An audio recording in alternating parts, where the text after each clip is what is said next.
네, 여러분 안녕하세요.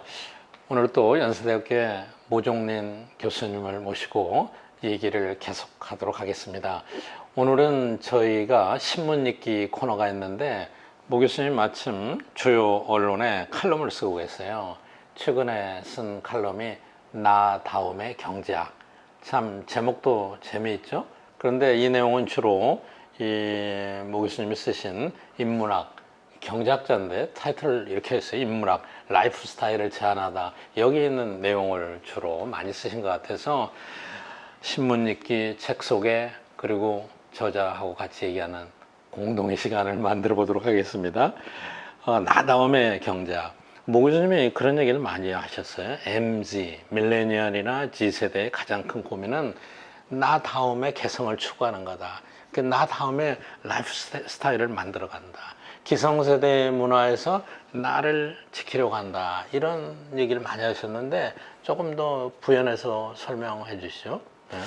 사실 저도 잘 모르는 문화예요. 그래서 근데 서점에 가보시면 그 공감 에세이 섹션이 따로 있습니다. 거기 주로 이제 공감 에세이가 뭐 나는 나답게 살고 싶다 뭐 이렇게 하면서 뭐 수십 건이 공감 에세이. 네, 그걸 공감 에세이라고 해요. 일종의 뭐라고? 엠파시 이런 개념인가? 뭐 어떻게 표현하냐면 어떻게 보면 그 나다움을 지키는 방법을 그 자기 경험이라든가 조언해 주는 책들을 공감 에세이. 그래서 그런 책이 지금 베스트셀러가 계속 나오고 있는데 저도 이제 궁금한 거예요. 저도. 왜냐면 제가 라이프 스타일 연구를 하기 때문에 그럼 저게 뭐지? 그래서 저도 이제 볼 수밖에 없는 거 아니에요. 어쨌든 라이프 스타일이랑 뭐 어떤 나다움이랑 연결이 돼 있는데 근데 자꾸 보면 볼수록 제가 생각하는 라이프 스타일이랑 다른 거고요. 기본적으로 자기랑 타인이랑 이제 구분을 하는 것 같아요. 그래서 되게 심리학적 개념이에요. 그래서 보면 뭔가 자기만의 독특한 개성을 반영한 스타일? 뭐 그 부분은 오히려 약하고 남으로부터 나를 보호하는 기술, 마음의 기술, 오히려 행복의 기술. 그래서 여기에 보면 명상이라든가 뭐 이런 게 오히려 다 연결된 겁니다. 근데 이제 좀 약간 부정적인 측면은 나다움 하다가 그러면 사회를 어떻게 보면 거부하고 비혼 유리되고. 그러니까 흔히 나다움하면은 나 자신을 다른 사람과 좀 차별화시킨다 이런 생각을 많이 했는데 이게 아니라 이게 건설적인 거죠. 다른 기존의 문화로부터 나를 보호하다 보니까 이제 결혼을 안 하게 되고 비혼 그렇게 연결되는군요. 홀로 살기 비혼이 어떻게 보면 트렌드가 돼버린 거예요. 그래서 제가 봤을 때 나다움 추구하는 건 어떻게 보면 맨슬로우의 그런 그 하이라키 오브 니드라고 해서 위계 있잖아요 욕구설처럼 그러면 전 뭐 자기 안전이 보장되고 그다음에 물질적인 어떤 욕구가 충족이 되고 그다음엔 자아 실현 아니에요. 자기 표현이기 때문에 당연히 그거는 우리가 풍족한 소비 사회가 됐기 때문에 나다움을 추구하는 건 너무나 당연한 순서인데 근데 그게 너무 극단적으로 하면 공동체 위기하고도 연결되겠는데요. 사실 그렇죠. 요즘 출산도 안 하고 결혼도 안 하고 장기적으로 보면 상당한 공동체 그래서 도전이죠. 그 부분이 좀 우리가 기성세대가 좀 더 관심을 보여야 되는 부분이라고 생각해서 제가 한번 들여다봤는데 그래서 저는 이제 이렇게 간 거죠. 나다움과 라이프 스타일을 한번 연결시켜 보고 싶었습니다. 그러면 라이프 스타일은 어떻게 보면 일과 삶의 통합이기 때문에 어떤 타인의 관리를 넘어서 내가 하고 싶은 일을 찾을 수 있는 방법을 찾아주는 그런 식으로 제가 글을 썼습니다. 연결이 될 수 있을 것 같아요. 네네. 왜냐하면 나 다음을 추구하는 청년들이 가장 관심 있고 하고 싶어한 활발한 분야가 창업 활동이다. 네네, 맞습니다. 그러면서 자기 라이프 스타일 추구하고 그 또 골목길 로컬에서 로컬 비즈니스 플러스 라이프 스타일 이런 건가요? 그렇게 다 연결됐는데 이제 그 부분에 좀 더 설명드리면 이제 그럼 왜 로컬이냐 이거죠. 그러면 좀 보면 얘기하면 자기가 하고 싶은 일을 하고 싶다는 뜻이에요. 자기가 잘하는 일, 하고 싶은 일 하고 싶다. 살고 싶은 삶을 살겠다. 이건데 그런데 왜 특정 장소가 필요하냐 이거죠. 근데 이제 한국적인 맥락이랑 어떤 글로벌 맥락에서 보면 두 가지 차원이 있는데 글로벌 맥락에서 보면 어떤 현상이 있냐면 이게 삶의 질에 관련된 거예요. 삶의 질.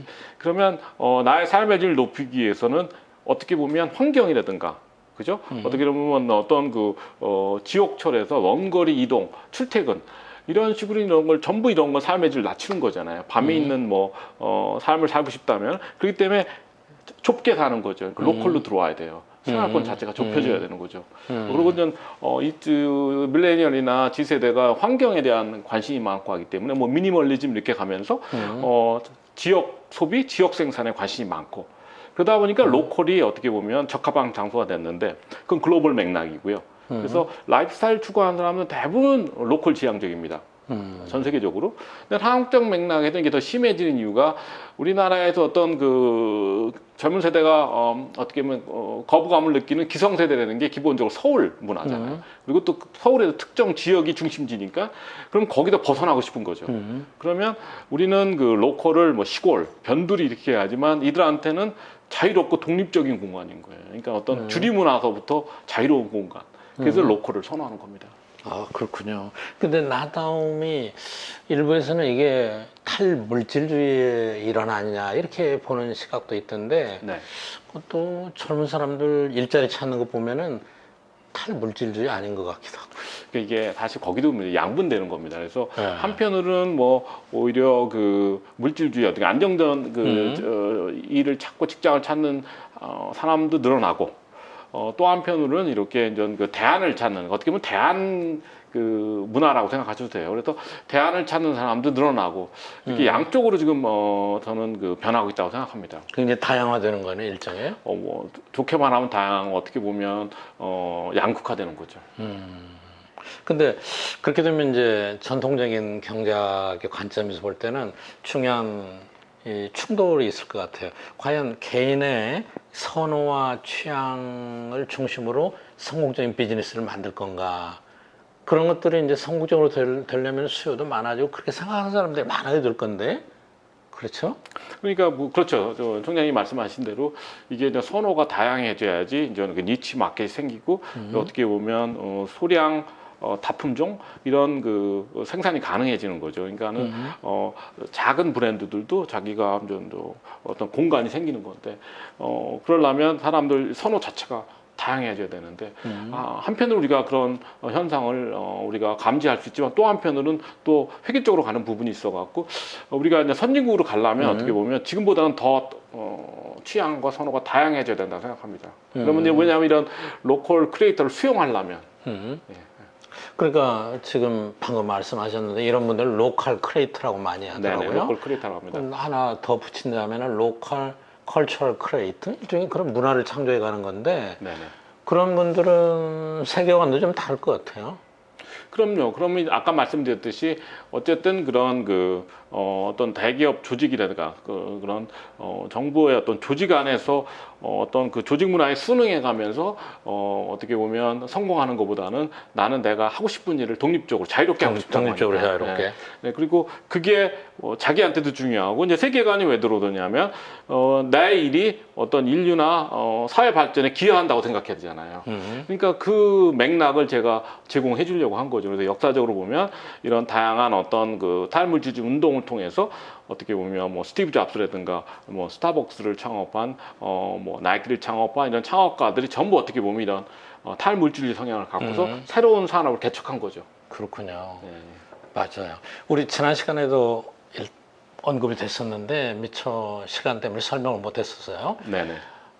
나다움을 추구하기 위해서도 좋고 또 새로운 라이프 스타일이 변화하는 현장을 가는 관점에서 좋고 뭐 기성세대도 좋고 2박 3일쯤 머무르고 싶은 동네, 도시 이런 거 많이 갖고 계시던데. 그럼요. 그래서 사실은 어딜 가시든지 이제 검색을 네이버에 가셔서 뭐 예를 들면 속초를 가시면 속초 뭐 카페 거리를 치시든지 속초 리단길을 치시면 대충 어떻게 보면 이미 형성된 데는 찾을 수 있어요. 왜냐하면 대부분 리단길이라고. 리단길. 리단, 그러니까 경리단길을 리단. 리단에서 뭐 만약에 황남동이면 황자에서 황리단길. 리단이란 말을 붙였군요. 망원동 플러스 경리단길, 망리단길 이런 식으로 해서 리단길이라는 이름을 갖고 있습니다. 근데 그 새로운 골목상권을 찾고 싶거나 아니면 새로운 골목상권에 투자하고 싶으면 전국적으로 골목상권의 중심지는 1970년대 부촌입니다. 단독주택 단지인데 그 이유가 뭐 우연이 아니에요. 왜 그러냐면 이제 단독주택 중심이었는데 우리가 60년대, 70년대, 근데 80년대 들어오면 이제 외곽에 있는 저소득층 단독 지역은